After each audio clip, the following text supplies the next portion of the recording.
यत्तं पशुवत् पाशब्ध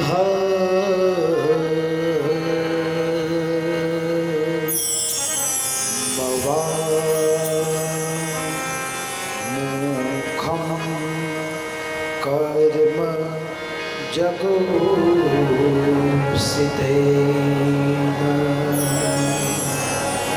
निरीक्ष्य कृष्णाय कृतं गुरुः सुतं वामः स्वभावा कृपया ननाम च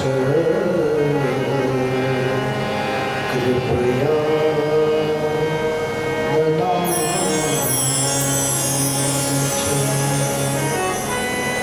पूर्ण ब्रह्म परमात्मा अनंत कोटि विभूषण भगवान कृष्ण परमात्मा ने जेने પોતાના જીવનની રથની લગામ સોંપી દીધી હોય પછી એને જીવનમાં ચિંતા નથી, કારણ કે એની ચિંતા એ સ્વયં ચિંતામણી કરે છે.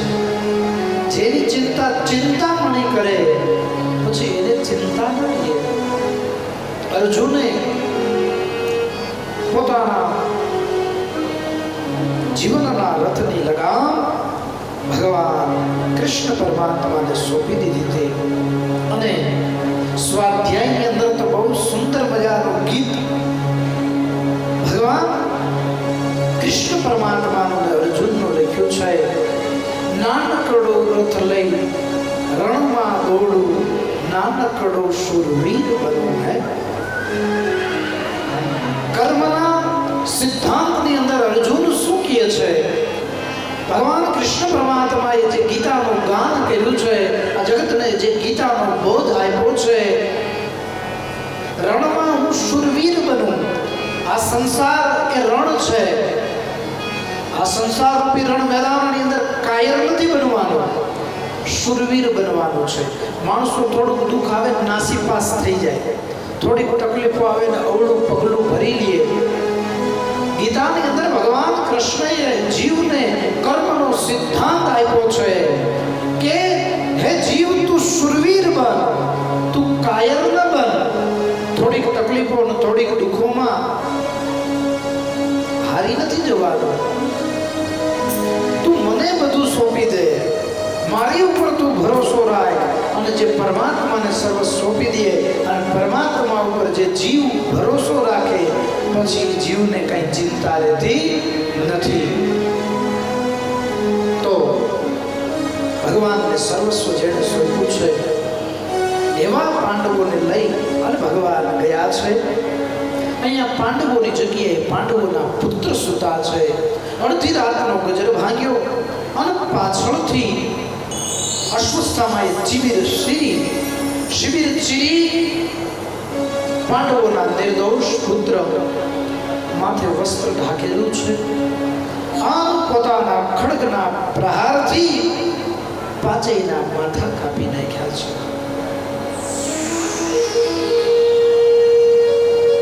એક વસ્ત્રની અંદર પાંચેયના કપાયેલા માથા ભર્યા, એની ગાહડી બનાવીને ખંભે નાખી અને અશ્વસ્થામાં લઈ જાય છે. અશ્વસ્થામાને મનમાં એમ થયું કે જે કાર્ય દાદા ભીષ્મ ન કરી શક્યા, જે કાર્ય ગુરુ દ્રોણાચાર્ય ન કરી શક્યા, જે કાર્ય અંગરાજ કર્ણ ન કરી શક્યો, એ કાર્ય આજ મેં પૂર્ણ કર્યું છે. મનની અંદર આનંદ છે. અને અશ્વસ્થામાં દુર્યોધન પાસે આવીને કહેવા લાગ્યો, હે મિત્ર દુર્યોધન, જો, હે દુર્યોધન, જો, જે કાર્ય દાદા ભીષ્મ ન કરી શક્યા, જે કાર્ય ગુરુ દ્રોણાચાર્ય ન કરી શક્યા, જે કાર્ય અંગરાજ કર્ણ ન કરી શક્યો, એ તારું કાર્ય મેં કરી દીધું છે. પાંચેય પાંડવોના માથા કાપી અને હું લઈ આવ્યો છું. દુર્યોધન જમને જીવને જારની વાર નથી, તડફડિયા મારે છે, પ્રાણ પંખીડું ઉડવાની તૈયારી છે. અસ્વસ્થામાને કહે છે, ગાંઠ ખોલ, ગાસડીને છોડ, મારે પાંડવોના કપાયેલા માથા જોવા છે. પાંડવોના હું કપાયેલા માથા જોશ ને એટલે મને શાંતિ થઈ જશે, ગતિ મળી જશે. અસ્વસ્થામાએ ગાંઠો ખોલી અને ગાસડી જ્યાં છોડીને અને દુર્યોધને કપાયેલા માથા જોયા ને ત્યાં તો દુર્યોધનના મનમાંથી હાય કારો નીકળી ગયો. હે અસ્વસ્થામા, આ તે શું કર્યું? આ પાંડવો નથી, આ પાંડવોના નિર્દોષ પુત્ર છે. જોતો ખરા કે અંત સમયે પણ ભયંકર પાપ કરાયું છે. હે અસ્વસ્થામા, હવે મને જિંદગીમાં ક્યારેય ગતિ નહીં મળે. જે દુર્યોધન લાક્ષાગ્રહની અંદર પાંડવોને મારવાનો પ્રયત્ન કર્યો છતાં એને પશ્ચાતાપ નથી થયો.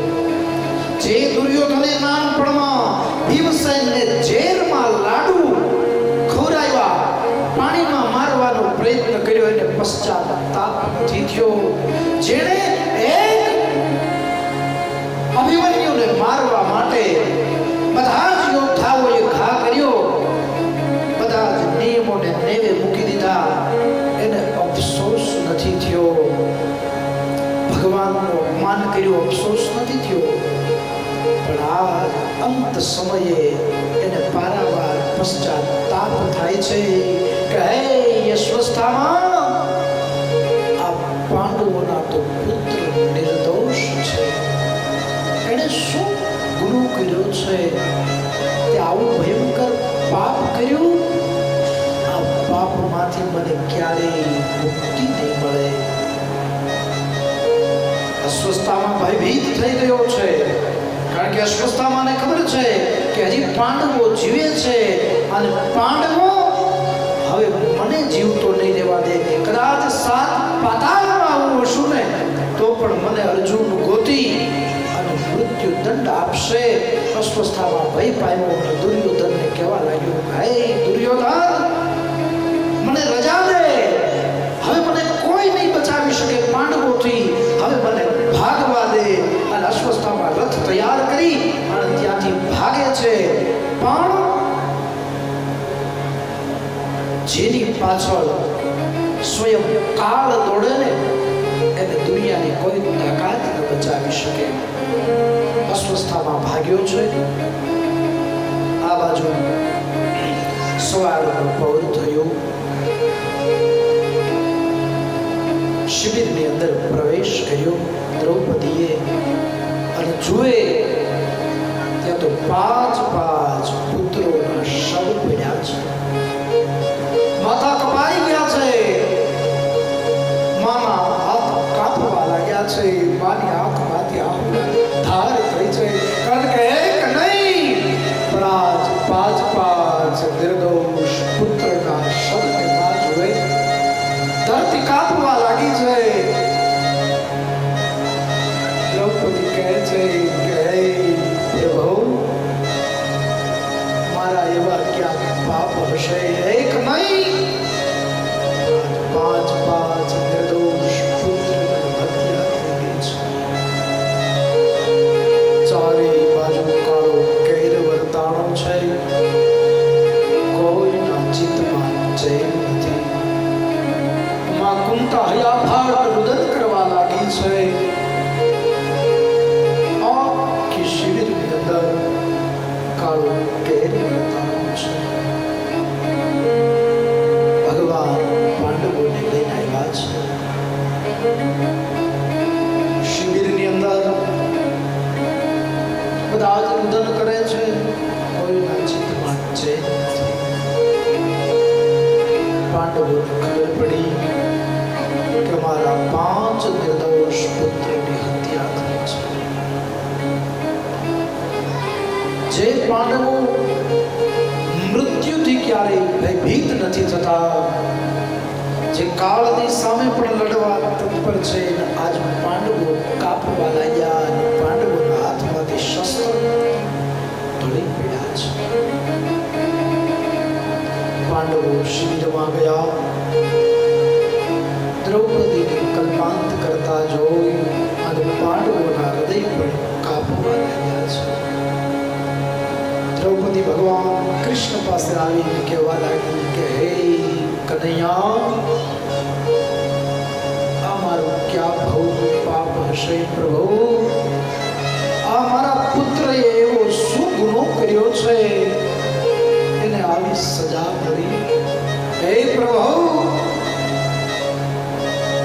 મારે પાંચ નિર્દોષ પુત્રની હત્યા જોવા આવો દિવસ તે મને દેખાડ્યો પ્રભુ. અમારા એવા ક્યાં પાપ હશે?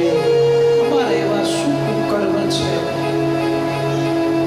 ભગવાન કૃષ્ણ પણ કાપવા લાગ્યો છે, કારણ કે માની વેદનાને કોણ સમજી શકે? શું જવાબ દે ભગવાન? દ્રૌપદીને આશ્વાસન આપે કે દેવી, ચિંતા ન કરો. આ તો વિધિની વક્રતા છે, વિધિની વિટંબના છે.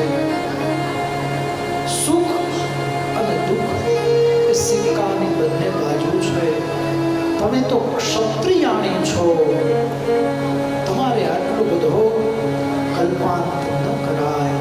ત્યારે દ્રૌપદી કહે છે કે હે કનૈયા, આ મારા પુત્રો જો રણ મેદાનની અંદર મૃત્યુ પામ્યા હોત ને તો હું ગર્વ લઈ, કારણ કે હું ક્ષત્રિયાણી છું, તો મારા પુત્રને વીર ગતિ મળે. પણ આ તો કોઈની રણ મેદાનમાં ગયા પણ નથી, હાથમાં કોઈ શસ્ત્ર પણ નથી લીધું, અને છતાં આ નિર્દોષ પુત્રની હત્યા થઈ ગઈ. ભગવાન આશ્વાસન આપે છે. અર્જુન દ્રૌપદી પાસે આવે, કહે છે દેવી તમે શાંત થાઓ. હે દેવી, હું તમને વચન આપું છું કે તમારા પુત્રને હું પાછો ન લાવી શકું, પણ હું તમને વચન આપું છું કે જગતનો કોઈ હશે, દેવ હોય, દાનવ હોય, માનવ હોય, યક્ષ હોય, ગંધર્વ હોય, કિન્નર હોય, કોઈ પણ આ જગતનો જીવ હશે જેણે આ કૃત્ય કર્યું હશે, એને હું 14 બ્રહ્માંડમાં ક્યાંય નહીં રહેવા દઉં, અને તમારી સમક્ષ એને હાજર કરીશ અને એને હું મૃત્યુદંડ આપીશ. હું તમને પ્રતિજ્ઞા કરું છું, કોઈ પણ હશે એને તમારી પાસે હાજર કરીશ અને આપ કહેશો એ પ્રમાણે સજા કરીશું. દિવ્ય દ્રષ્ટિ દ્વારા જોયું કે આવું પાપ કોણે કર્યું છે. ખબર પડી કે આવું પાપ કૃત્ય ગુરુપુત્ર અશ્વસ્થામાએ કર્યું છે. ભગવાનને અર્જુને ઈશારો કર્યો અને ભગવાન પોતાનો રથ તૈયાર કર્યો છે. અર્જુન રથમાં બેઠા અને જેનો પીછો, જેની પાછળ સ્વયં કાળ પડે, જેની પાછળ જગતનો નાશ પડે, પછી એને દુનિયાની કઈ તાકાત બતાવી શકે? અતલ વિતલ સુતલ તલાસલ રસાતલ મહાતલ પાતાળ સ્વર્ગલોક મહતલોક જનલોક તપલોક સત્યલોક 14 બ્રહ્માંડમાં અસ્વસ્થામાંની કોઈ રક્ષા નથી કરતું. આ ભગવાનનો રથ પવન તને બલ પવન સમાના. જે ભરત મહારાજ લંકાની અંદર પવન વેગે ગયા હતા,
તમારી અધૂરી આવડત તમારું પતન કરાવે છે.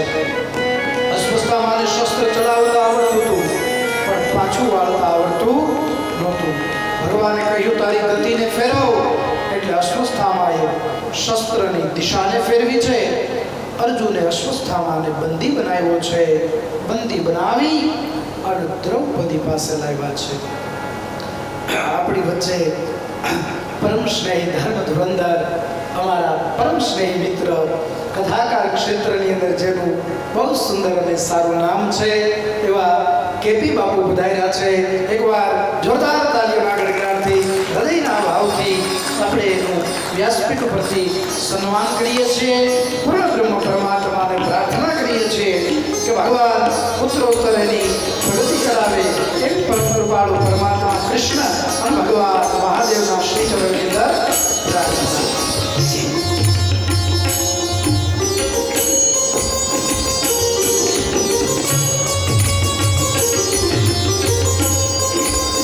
જોરદાર તાલીના સાથે આપણે શાસ્ત્રીજી કેપી બાપુનું સ્વાગત કરીશું.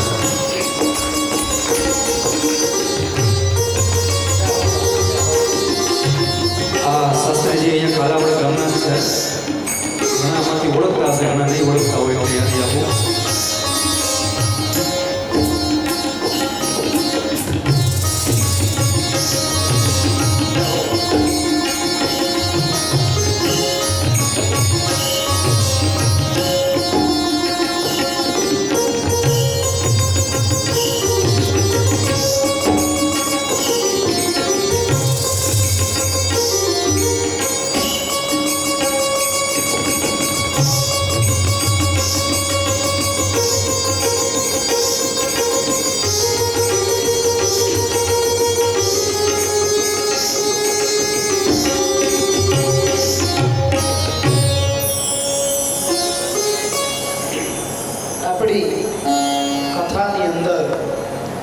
સાધુ પધારે, કોઈ બ્રાહ્મણ પધારે, કોઈ વક્તા પધારે તો એ આપણા કથાની સાર્થકતા કહેવાય.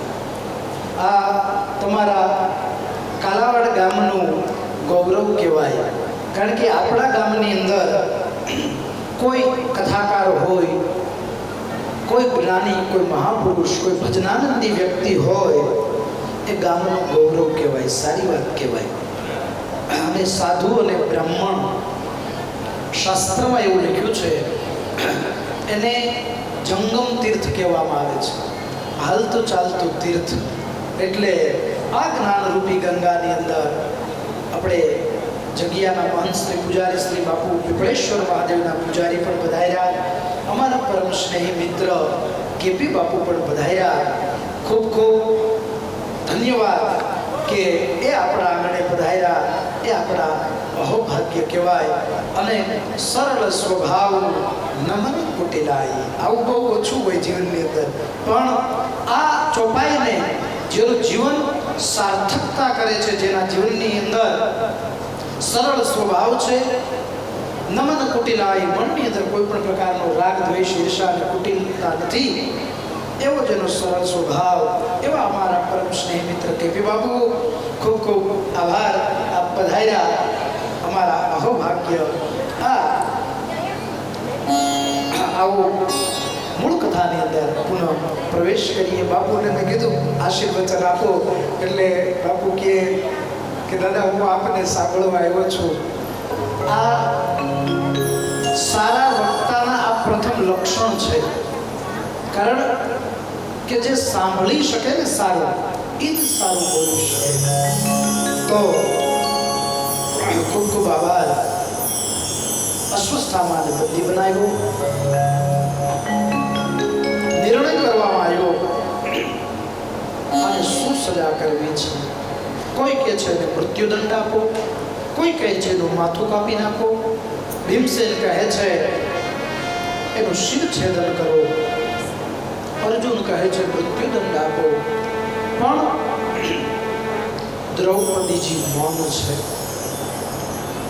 ધર્મરાજ પણ ધર્મ સંકટમાં છે કે અસ્વસ્થતામાં કેમ મારવો. એક તો બ્રાહ્મણ છે, બીજું ગુરુપુત્ર છે. હવે ધર્મરાજ કહે છે કે આ નિર્ણય દેવી દ્રૌપદી કરશે.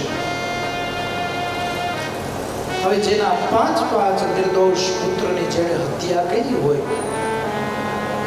એને કોઈ માં જીવતો જવા દે, પણ આ તો દ્રૌપદી છે ભાઈ. યાજ્ઞસેની છે જે સ્વયં અગ્નિમાંથી પ્રજ્વલિત થઈ છે.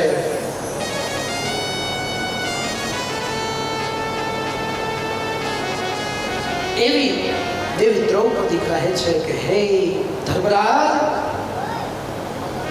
હે ભીમસેન, હે અર્જુન,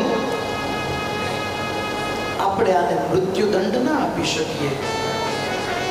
કારણ, સૌથી મોટું કારણ, આપણે ક્ષત્રિય છીએ, આ બ્રાહ્મણ છે, ક્ષત્રિયનો ધર્મ છે બ્રાહ્મણની રક્ષા કરવી. બ્રાહ્મણ પર ક્ષત્રિય શસ્ત્ર ન ચલાવે, આપણે એની પર ઘાત કરી શકીએ. બીજું કારણ કે ગુરુપુત્ર છે, ગુરુપુત્રને કેમ મારવો?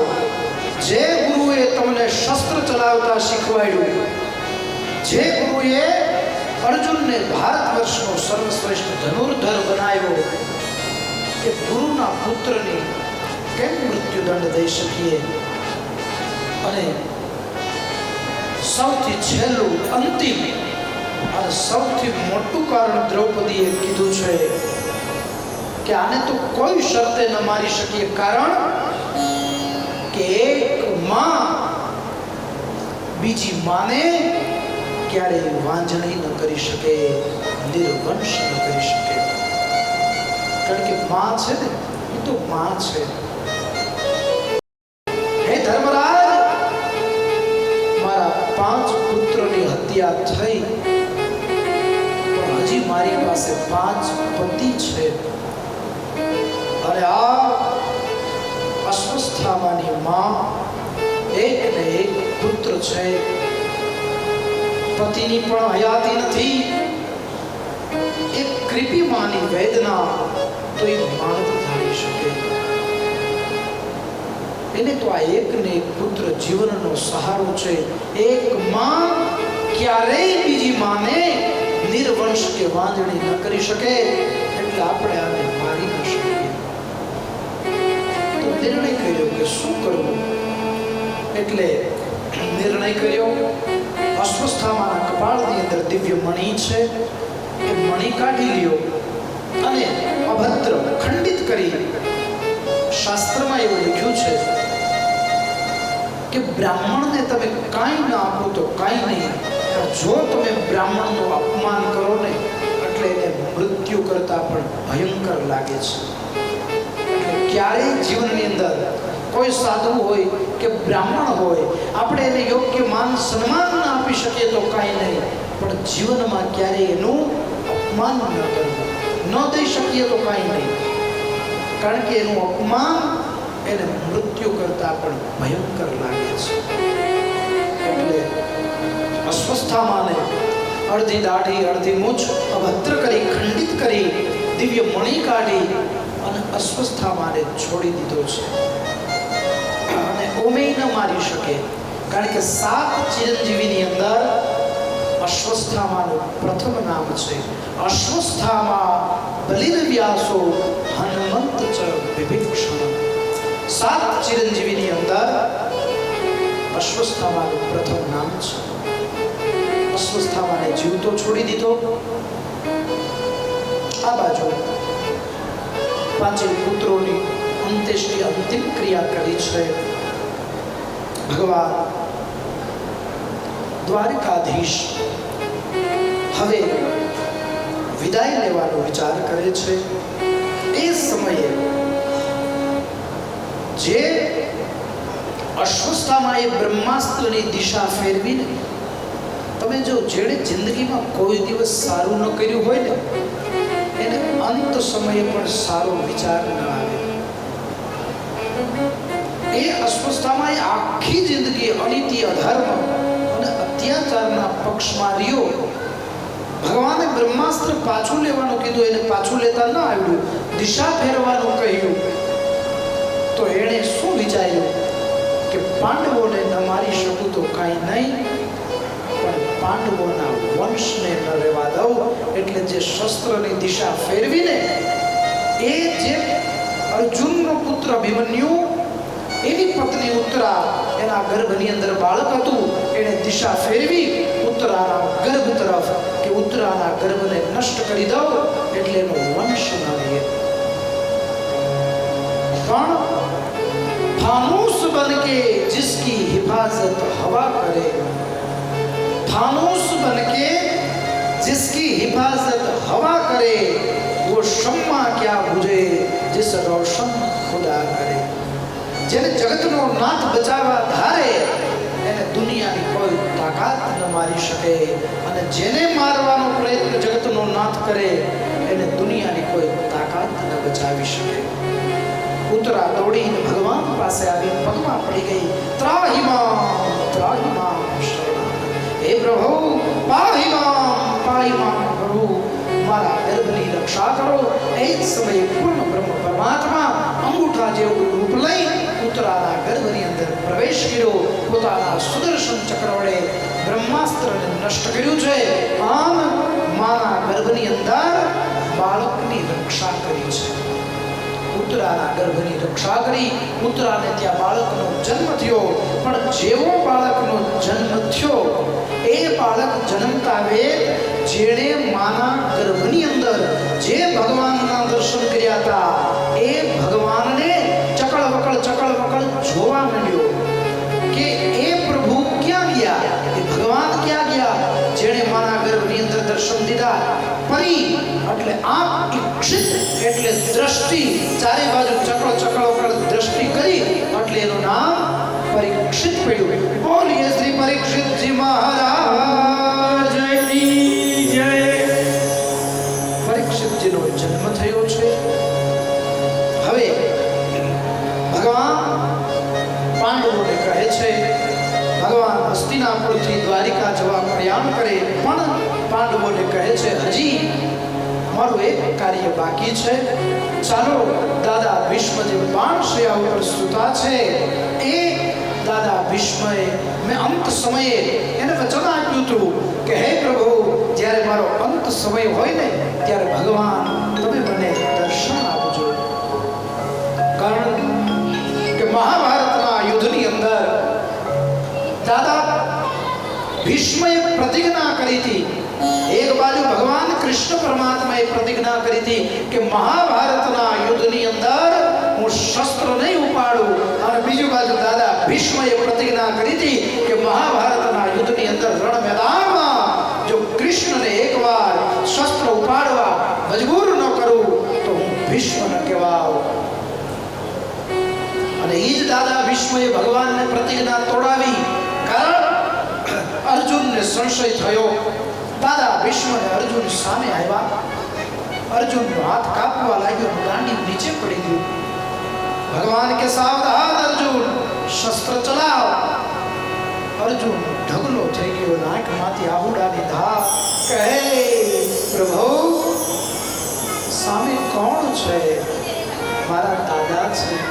હે પ્રભુ, જે દાદાની ગોદમાં હું રહેવો છું, હે કનૈયા, જે દાદાએ મને પ્રથમ હાથમાં ગાંડીવ થંભાવ્યું છે, જેને મને શસ્ત્ર ચલાવતા શીખવાડ્યા, અને આજ એ દાદાની સામે હું પ્રહાર કરું. હે કૃષ્ણ, હું દાદા ઉપર શસ્ત્ર ન ચલાવી શકું. અને ત્યારે કૃષ્ણ કહ્યું, અને છતાં અર્જુને શસ્ત્ર મૂકી દીધા. એ જ સમયે ભગવાન કહે છે કે હે અર્જુન, તારે યુદ્ધ નથી કરવું તો હું યુદ્ધ કરું. હમણાં દાદાને હું પૂર્ણાહુતિ કરું. અને એ જ સમયે ભગવાને દાદા વિષ્ણુને સાવધાન કર્યા છે. અને ભગવાન રથથી નીચે ઉતર્યા. ભગવાને ગરગરથી કપ મૂકી. ભગવાનનું ઉપવસ્ત્ર નીચે પડ્યું અને હાથમાં રથનું પૈડું લીધું અને દાદાને સાવધાન કર્યા છે. અને એ જ સમયે દાદા વિષ્ણુ ભગવાનને દિવ્ય સ્તુતિ કરી. જે પોતાના ભક્તની પ્રતિજ્ઞાને જીવંત રાખવા પોતાની પ્રતિજ્ઞા તોડી નાખે, આને જ ભગવાન કહેવાય. આને જ દ્વારકાધીશ કહેવાય. કરી ભગવાને દાદાને કહ્યું, માગો દાદા, તમારે શું જોઈએ છે? દાદા ભીષ્મ કહે છે કે હે કનૈયા, હે દ્વારકાધીશ, જે સ્વરૂપે અત્યારે તે મને દર્શન દીધા છે ને, હે કનૈયા, જ્યારે મારો અંત સમય હોય, મારું પ્રાણ પંખીડું ઉડવાની તૈયારી હોય ને, ત્યારે આ જ સ્વરૂપે કનૈયા તું મને દર્શન દેજે. એટલે ભગવાને વચન આપ્યું છે, એ વચન પરિપૂર્ણ કરવા, દાદાની ઉપર કૃપા કરવા, જગતનો નાથ, જગતનો તાત, પાંડવો કુંતાજી અને દ્રૌપદીની સાથે દાદા ભીષ્મની પાસે જાય છે. દાદા ભીષ્મ પરમાત્માને વંદન કરી અને ભગવાનની સ્તુતિ કરે છે. આ સ્તુતિને ભીષ્મ સ્તુતિ કહેવામાં આવે છે. આ જગતની પ્રથમ સ્તુતિ એવી છે જે ઇતિ શબ્દથી ચાલુ થાય છે. કોઈ પણ શાસ્ત્ર હોય, કોઈ પણ ગ્રંથ હોય, કોઈ પણ અધ્યાય હોય ને, એની પૂર્ણાહુતિ થાય ને ત્યારે ઇતિ શબ્દ લાગે. સત્યનારાયણની કથા હોય એટલે તમને ખબર હોય કે ભૂદેવ ડંકો વગાડે અને બોલે, જય જય શ્રી સ્કંદ પુરાણે ઇતિ ઇતિ શ્રી સ્કંદ પુરાણે રેવા ખંડે સત્યનારાયણ કથાનો પ્રથમ અધ્યાય સંપૂર્ણ ઇતિ, પહેલા ઇતિ શબ્દ આવે, ઇતિ શ્રી સ્કંદ પુરાણે. એમ કોઈ પણ શાસ્ત્ર, કોઈ પણ ગ્રંથ, કોઈ પણ અધ્યાયની પૂર્ણાહુતિ થાય ને ત્યારે ઇતિ શબ્દ લાગે. પણ દાદા ભીષ્મએ પ્રથમ સ્તુતિ એવી છે જે ઇતિ શબ્દથી કરી. ઇતિ એટલે અંત. ઇતિમતી રૂપ કલ્પિતા વિતૃષ્ણા ભગવતી સાત્વત પુંગવે વિભવની સ્વસુખ મુપગતે ક્વચિત વિહરતુ પ્રકૃતિ મુપે યશુ યદ ભવ પ્રવાહ. હે પરમાત્મા ઇતિ, હે ભગવાન, મારા જીવનનો હવે અંત આવી ગયો છે. ઇતિ મતિ, મતિ એટલે બુદ્ધિ.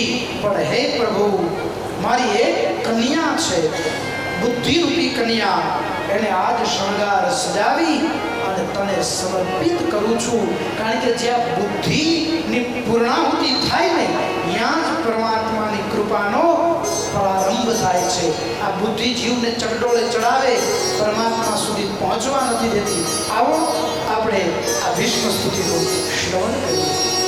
ઇતિમતિ રૂપ કલ્પિતા વિતૃષ્ણા ભગવતી સાત્વત પુંગવે વિભોની સ્વસુખમુપગતે ક્વચિત વિહરતુ પ્રકૃતિ મુપે યુષ્યત ભવ પ્રવાહ.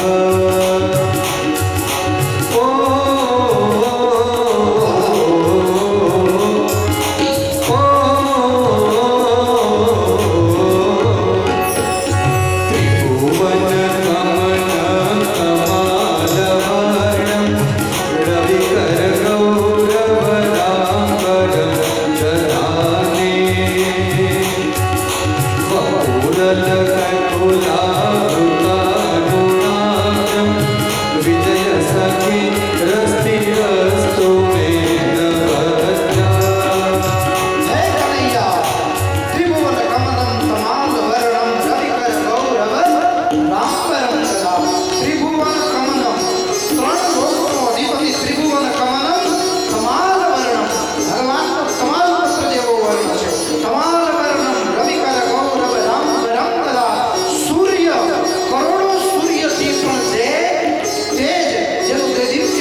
અને સર્વ દિવ્ય તેજ ભગવાનના શ્રી ચરણની અંદર પ્રસ્થાપિત કર્યું છે.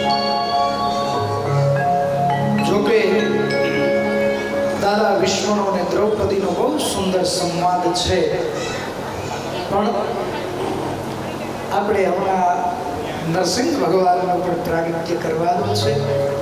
તો ભગવાન દાદા વિષ્ણુ ઉપર કૃપા કરી એને દિવ્ય ગતિ આપી છે. હવે ભગવાન દ્વારકા તરફ પ્રયાણ કરે. કુંતામાને પૂછ્યું, બધા પાંડવોને બધા ભક્તોને કહ્યું કંઈક ને કંઈક વરદાન માંગો. આ જગતની અંદર મહાભારતના એક એક પાત્ર એવા છે ને કે જેને સમજવા બહુ અઘરા છે.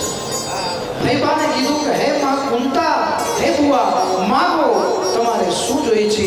આ જગતની અંદર પ્રથમ એવી ભૈબા માં કુંતા કે જેણે જગતના નાથ પાસે દુઃખ માંગ્યું. ભગવાન પ્રસન્ન થયા હોય એમ કે માંગો તો કોઈ દુઃખ માંગે? ભગવાન કે ભૈબા શું માંગો છો? કોઈ સત્તા માંગે, કોઈ સંપત્તિ માંગે, કોઈ વૈભવ માંગે, કોઈ ભક્તિ માંગે અને છેલ્લે કોઈ મોક્ષ માંગે, પણ તમે દુઃખ માંગો છો? ભૈબા બહુ સુંદર કહે છે, वो सुख पर पत्थर पड़े जिसमें हरि हृदय से जाए, वो सुख पर पत्थर पड़े जिसमें हरि हृदय से जाए, वो दुख की बलिहारी भई के पल पल हरि भजाए. કે સુખ શું કામનું કે સુખ આવ્યા પછી ભગવાનને ભૂલી જાય? એ સુખ શું કામનું કે સુખ આવ્યા પછી હે કનૈયા તું અમારી સાથે ન રહે? જ્યારે જ્યારે દુઃખ પડ્યું છે ને કનૈયા, ત્યારે ત્યારે તું અમારી સાથે રહ્યો છો, અને દુઃખમાં જો ભગવાન તું સાથે રહેતો હોય ને તો મને દુઃખ દે. ભગવાને ભૈબા ઉપર કૃપા કરી. ભગવાન દ્વારિકા ગયા છે. ધીરે ધીરે સમય વ્યતીત થયો છે. હવે દેવતાઓએ ભગવાનની સ્તુતિ કરી છે કે હે પ્રભુ, હવે આપ પૃથ્વીના કાર્ય પરિપૂર્ણ કરો અને હવે આપ સ્વધામ પધારો. ઘણા વર્ષો વીતી ગયા. ભગવાને ધર્મરાજને કહેવરાયું છે અને ભગવાને હવે પોતાની દિવ્ય લીલા સંકેલવાનો નિર્ણય કર્યો છે. ભગવાન ઉદ્ધવજીને બોલાવ્યા. ઉદ્ધવજીને ભગવાન કહે છે કે હે ઉદ્ધવ, હવે આ ધરા ઉપર મારું અવતાર કાર્ય પરિપૂર્ણ થયું છે. યાદવોને પણ શ્રાપ મળ્યો છે. ભગવાને પોતાની દિવ્ય લીલાઓ સંકેલી લીધી છે. ઉદ્ધવજીને કહ્યું કે અર્જુન આવશે એટલે અર્જુનને તમે કહેજો કે ધર્મરાજને કહેજો કે પરીક્ષિતજીને રાજ્યાભિષેક કરી અને પોતે સ્વર્ગારોહણમાં જતા રહીએ. આપણું કાર્ય આ ધરા ઉપર પરિપૂર્ણ થયું છે. ઉદ્ધવજીએ પ્રશ્ન કર્યો કે પ્રભુ, તમે પૃથ્વી આ ધરાધામ છોડીને જતા રહેશો તો તમારા ભક્તો કોના શરણે જશે? ત્યારે સ્વયં ભગવાને કહ્યું છે, શ્રીમદ ભાગવત પ્રત્યક્ષમ કૃષ્ણ એવ હિ. મારું સંપૂર્ણ દિવ્ય તેજ હું ભાગવતજીની અંદર પ્રસ્થાપિત કરું છું. જે જીવ ભાગવતના શરણે આવ્યો એ સમજી લેવું કે સ્વયં મારા ચરણે આવ્યો છે. ભગવાન પ્રાચીને પીપળે ગયા છે. અંતિમ લીલાઓ પરિપૂર્ણ કરે છે. આખી પૃથ્વી નિરસ બની જાય છે. કોઈના ચિત્તમાં ચેન નથી. ઋષિ મુનિઓના યજ્ઞો આપોઆપ ઓલવાવા લાગે છે. ધર્મરાજને બધી જ બાજુ અમંગળો વર્તાવા લાગે છે. ધર્મરાજ અર્જુનને કહે છે કે હે અર્જુન, ભગવાનના કઈ સમાચાર નથી, માટે તમે દ્વારિકા જાઓ.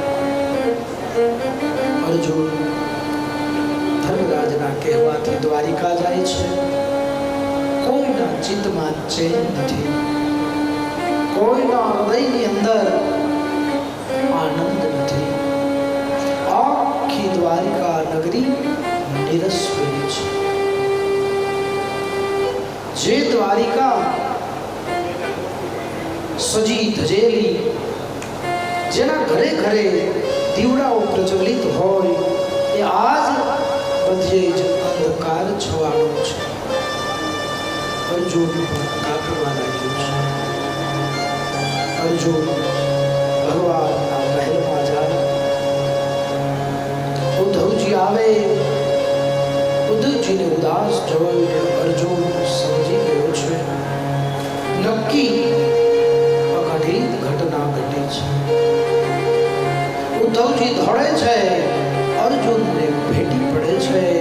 ઉદ્ધવજીની આંખમાંથી આંસુની ધાર વહે છે.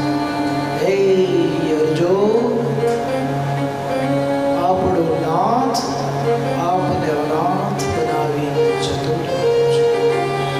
આટલા શબ્દ સાંભળ્યા અર્જુન પણ થરથર કાપવા લાગ્યો છે. અર્જુનની આંખમાંથી આંસુની ધાર વહે છે. ઉદ્ધવજી કહે કે હે અર્જુન, ભગવાને કહ્યું છે આપણો અવતારકારી આ ધરા ઉપર પરિપૂર્ણ થયું છે. માટે હવે તમે ધર્મરાજને કહો કે રાજા પરીક્ષિતને રાજ્ય સોંપી દે. તમે સ્વર્ગારોહણે જતા. ભગવાનની પત્નીઓને લઈને અર્જુન જાય છે. અર્જુનને કામ કહેતા શિકારીઓ લૂંટી લે છે.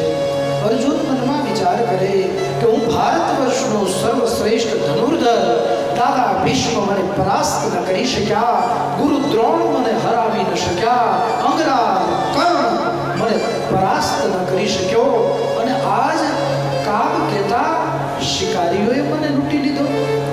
આકાશવાણી થઈ કે હે અર્જુન, તું એમ સમજે છે કે તું મહાન છે?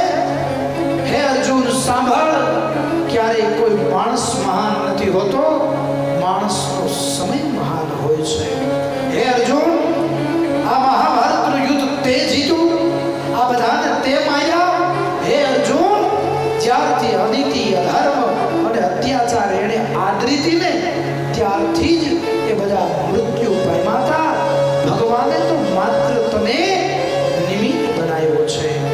એને એટલે કહ્યું છે समय समय बलवान है, नहीं पुरुष बलवान. काबे अर्जुन लूटिया, वही धनुष वही बाण. काबे अर्जुन लूटिया, वही धनुष वही बाण. समय समय बलवान है कि नहीं पुरुष बलवान. काबे अर्जुन लूट्यो, वही धनुष और वही बाण. માણસ મહાન નથી, માણસનો સમય મહાન હોય છે. પણ માણસ અજ્ઞાનતાવશ, અહંકારવશ એવું સમજી લે છે કે હું કાંઈક છું, હું મહાન છું. પણ સમય પૂરો થઈ જાય, જ્યારે જજુમતું જોગ હોય, તમારી કમરની અંદર તેજોરીની ચાવી લટકતી હોય, અને 100 રૂપિયા જોતા હોય તો તમને પૂછવું પડતું હોય કે લાવો તો હો. અને ત્યારે આમ તમારો દગદગો હોય, વહુને ક્યાંક બહાર જવું હોય તો પૂછવું પડે કે મમ્મી જાવ. એવો જ એનો સમય. એક દીકરા હોય કે 4 દીકરા હોય, પપ્પાનું જ્યારે જજુમતું જોગ હોય, 50,000 લાખ રૂપિયા બાપ કમાતો હોય, ત્યારે દીકરા પૂછે પપ્પા આમ જાઓ, પપ્પા આમ કરું. ઈ જ બાપ, ઈ જ માં વૃદ્ધાવસ્થા આવી જાય, સમયનું ચક્ર પરિવર્તિત થાય, તેજોરીની ચાવી પછી વહુની આગળ વહી જાય. પછી બાને પૂછવું પડે બેટા કથામાં જાઓ, બેટા સત્સંગમાં જાઓ. જે બાપ એને પૂછ્યું દીકરા પાણી પીતા હોય એ બાપ બોલે અને છોકરા કે તમને ખબર ન પડે તમે શાંતમાં ના બેહો સમયનું ચક્ર તો જો કુદરતની ગતિ તો જો માણસ મહાન નથી માણસનો સમય મહાન છે એટલે આપણા સંતો ચેતવે છે કે ભાઈ પાણી પહેલા પાલ બાંધી લેવી નાનપણનું નાણું અને શિયાળાનું છાણું નાનપણનું નાણું એટલે રૂપિયા રૂપી નહીં પૈસા રૂપી નાણું ગમે એટલું ભેગું કર્યું હશે પણ જો સંતાનોને સંસ્કાર નહીં આપ્યા હોય ને તો દીકરાઓ તમને વારે ચડાવશે અને કા દીકરાઓ તમને વૃદ્ધાશ્રમના પગથિયા ચડાવશે પણ જો સંસ્કાર રૂપી નાણું આપ્યું હશે ને તો ક્યારેય તમારો અનાદર નહીં કરે આપણે બાપુ પધાર્યા છે બાપુને હવે આરતીનો સમય થઈ ગયો છે કારણ કે મારે મંદિર છે એટલે મને ખબર છે તો બાપુને કે અહીંયા પધારો આપણે બાપુનો હૃદયના ભાવથી જાની પરિવાર દ્વારા આપણે સન્માન કરીએ છીએ બાપુ પીપળેશ્વર મહાદેવના મહંત શ્રી પૂજારી શ્રીને વિનંતી કરીએ કે બાપુ અહીંયા પધારે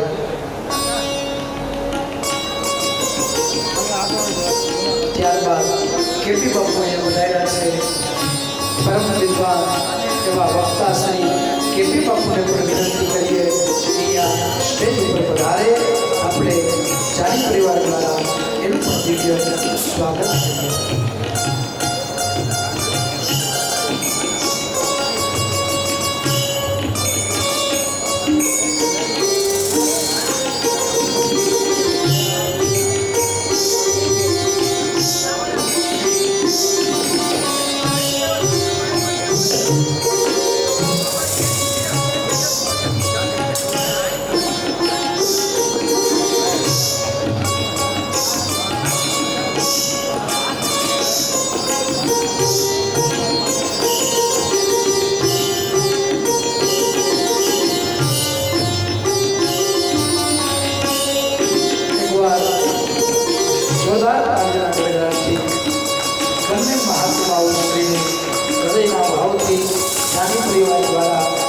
પુષ્પમાલા અને ચાદર ઓઢાડી અત્રે સ્વાગત સન્માન બોલીએ શ્રી પીપળેશ્વર મહાદેવ કી જય સિદ્ધેશ્વર મહાદેવ કી જય કૃષ્ણ કનૈયા